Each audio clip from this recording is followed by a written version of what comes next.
So my name is Edgar, freelance journalist. My first question, currently the state is under, I think, one of the biggest social media handles that people have been using, to educate people on issues to do with the health and also things to do with spiritual. That is TikTok is under, I think, a predicament whereby I think soon it will be somehow being shut down. And what do you have to say about this? Because this is one of the platforms that people have been using to educate others when it comes to issues to do with mental health and also health in general. What do you have to say about this state of TikTok being under predicament? Social media, as it were, has an issue. It is a good aspect and a tool to pass information, but it has been infiltrated by so many other people. Somebody that creates content to bring into the social media that is injurious to the community. Well, the government has a responsibility to control them. If controlling them means closing, then that is for them to determine. But there are positive aspects of the social media that cannot be underestimated. Us, as the medics, we have been able to pass information through these social medias very easily. Like now, the camp that we have here, too much work has been out there on social media, the Facebook and all that, to try and mobilize these people to come, including forming a team of medical officers that are coming from across, because we are coming from across the cross-section of the health facilities, the government plus the private. I am in private practice. But there are others who are coming from the government who are here. So it is this social media that we use to mobilize and bring all these people on board. So if there are issues of TikTok that have been regulated probably by the government or even punitive measures by the government because of what probably they have been able to, or maybe they have been unable to control what goes into them and what goes to the public, then I think what I can say is the government has a responsibility and they know how to deal with this matter by themselves. So for me, I will not be able to attack the social media as per se, but I will say maybe if there are issues, there are government regulations that they need to follow. Yes. Wow, my name is Duncan from Nairobi.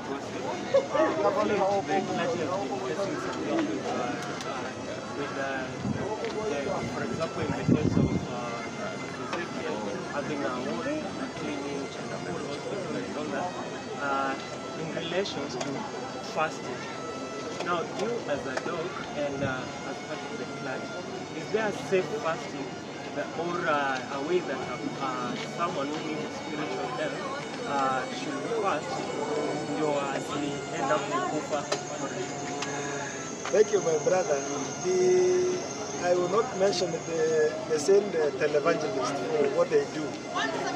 But what we need to understand is fasting is biblical. It is taught in the Bible from the beginning to the end. You will find teachings about fasting. But what we have in the cases where you have people dying because they have been fasting or they have been told to fast, that may not be what is taught in the Bible. I will invite you to read the book of Matthew, where Jesus is teaching about fasting and how fasting should be done. And try to relate with what you have found out in your journalism work, what has been happening out there, if it relates with what Jesus was teaching, or the fasting that has been done even in the Old Testament. If it does it, then it is for you to judge. But fasting is healthy for the members of the church. It is actually in all the religions. Muslims do fast for 30 days in the month of Ramadan. We fast every time. Even today there are people who are fasting. We do not have a specific month which we fast as Christians. But now, if there are excesses in the people that are saying they are fasting and then until they die, I don't know whether we have seen that example in the Bible. I haven't found anywhere in the Bible where somebody went to fast until they died of starvation. Because if that happens, then you get into trouble with the government. Because the government has a responsibility over the people, and the well-being and the health of the people is important. So when the government comes in, because people are dying in the church, then the government has a responsibility. But fasting is healthy, it cannot be condemned because some people have misused it somewhere, or because they have taught some heresies that probably are not found in the Bible. It cannot be condemned because of that. So the Bible stands to be true that fasting is biblical, and we all need to fast because it was not by Jesus Christ. In terms of regulations, the government are closing the churches. In the case of the same evangelism, do you think that is too much hard, or what is it? That one, I saw that one yesterday. Yes. I saw there were some churches closed yesterday. I do not know what informed the closure of the church.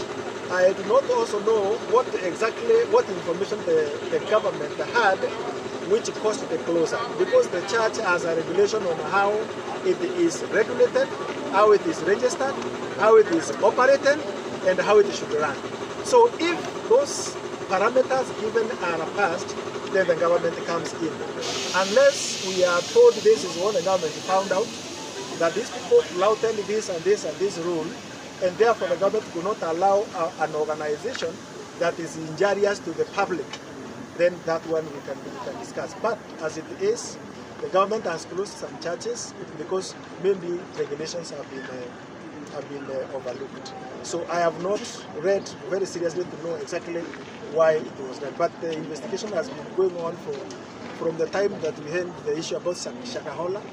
There were investigations that the government has been doing through DCI and the NIS. Those are the areas that the areas of government that do investigations have been doing their work. So if it has come to a point that the investigations have pointed to issues that are detrimental to the public, then the government has a right to take the position. A question, eh?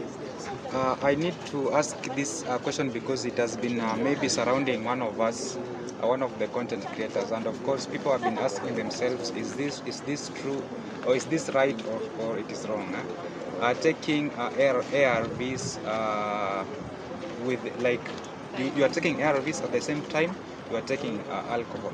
So you can tell us, is that right, the right way, or it is the wrong way? And if it is the wrong way, you can tell us the side effects of that. The other question is it right to take medicine with maybe soda, tea, something? Wow, thank you for that question.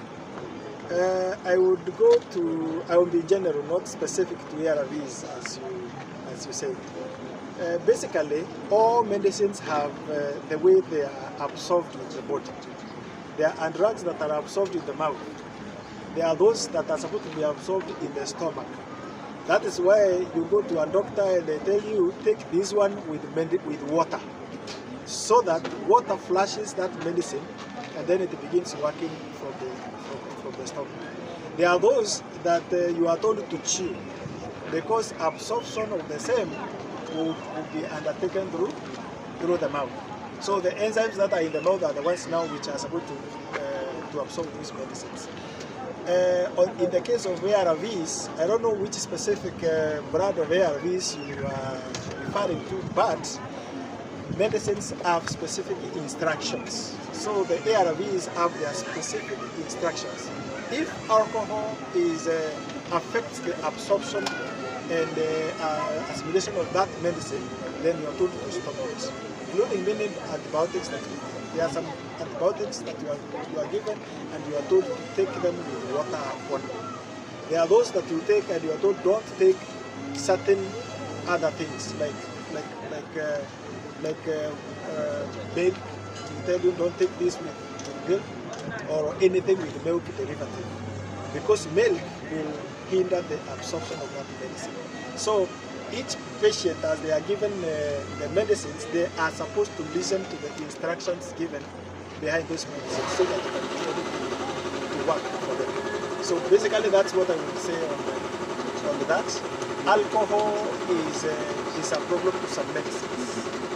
It is a problem to some medicines, and those, when the pharmacy is issuing you the drugs, they will give you the instructions that are relevant. So generally, for someone having for someone who is HIV positive, is there any possibility, like, okay, is it safe for him to be taking alcohol? Let me say HIV is is safe for any food. There is no food that you are told not to take because you are taking HIV medicines. We do not have any contraindications with the medicines there for the HIV. So HIV it is safe to take almost anything. People are taking alcohol, they continue taking their alcohol, but we are preaching that they stop taking that alcohol. People take all types of food actually. There are no specific foods that you are told not to take because probably they will interfere with the medication that we have. So I don't think that one is a big issue for HIV specifically. Okay, I'd like to ask the last question, and I'd just like to know if there are ways a participant can continue to participate in this health and wellness after this camp. Are there ways in place, plans? Yes, that is a very good question. I was supposed to finish with that. Thank you so much, Sister, for bringing it up. The members of the media are very, very important in what we are doing. Very, very important. Sometimes we want to pass some information and we do not know how to pass that information to the relevant people. We are doing this across the country. We are doing this for various purposes, but the major purpose is to preach the gospel. We are running a mission, for example, the ones that we run in Pokot East. In Pokot East, we have been able to reach the bandits. We have been able to talk to them out of banditry now to the church. Some have gone to school because their age was that of school going. And this information needs to go to public, because when someone who has been doing wrong for quite some time realizes the other partner has left it and has come and they are doing well, it sends a positive message to that person that they can change from those ways that are being condemned from all corners, and they can follow. So in our preaching, for people to leave alcohol, for example, we have a community that has been ravaged by alcohol. Most of the leaders have been talking about somewhere around Mount Kenya and such like. We went to Mukurwaini last year, and we were doing the medical camp there. That is one of the major problems that came, where the masses, the men, the women, the youth are all affected to the level that it is affecting their health. So as we handle their health, we realize there are underlying factors that needs to be handled first. Government cannot do it alone. The chiefs cannot be able to contain this alone. Awareness needs to be done on the negative aspects of those behaviors that they have, which are detrimental to their health. Like when we are now going to the Pokot East, we are doing this camp, as we are doing these medical services across. One, to preach the gospel. Two, to save people from starvation, because we are also feeding them. Three, we are helping those that are doing bandits. You know, there we don't call them bandits. There they are good people. We don't call them bandits there. So we go and we speak to them, and they leave their habits and they come to the church. Some get into the community service, and they get some good works to do.